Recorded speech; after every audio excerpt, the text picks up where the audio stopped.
Edward's Day Out.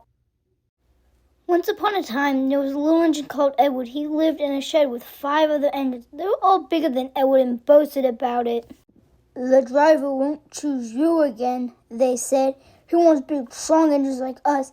Edward had not been out for a long time. He began to feel sadder and sadder. The driver and fireman came along to start work. The driver looked at Edward. "Why are you sad?" he asked. "Would you like to come out today?" "Yes, please," said Edward. So the fireman lit the fire and made a nice lot of steam.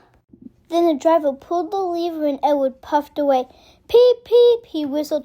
"Look at me now." The other engines were cross that they had been left behind. Edward went away to go fetch some coaches. Edward was having a fun time going down the line.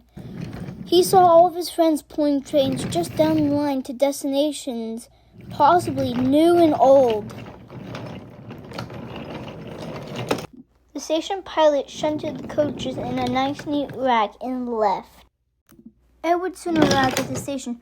People were waiting. "Peep, peep," whistled Edward. "Get in quickly, please." So the people got in quickly, and Edward waited happily for the guard to blow his whistle and wave his green flag. Edward waited and waited. There was no whistle, no green flag. "Peep, peep, peep." "Where is that guard?" Edward was getting anxious. The driver and fireman asked the station master, "Have you seen the guard?" "No," he said. Then they asked the porter, "Have you seen the guard?" "Yes, last night," said the porter. Edward began to get cross. "Are we ever going to start?" he said.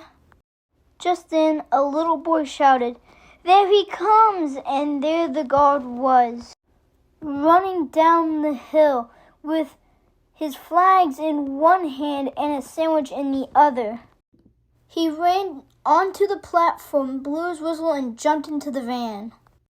Edward puffed off. He was happy that he was finally able to leave the station and get his wheels moving. Puffed off. He did have a happy day. All the children ran up to him as he went by. He worked so hard that the driver promised to take him out again the next day. That night, once Edward returned to the shed, he told the other engines, "I'm going out again tomorrow," he told the other engines that night in the sheds. "What do you think of that?"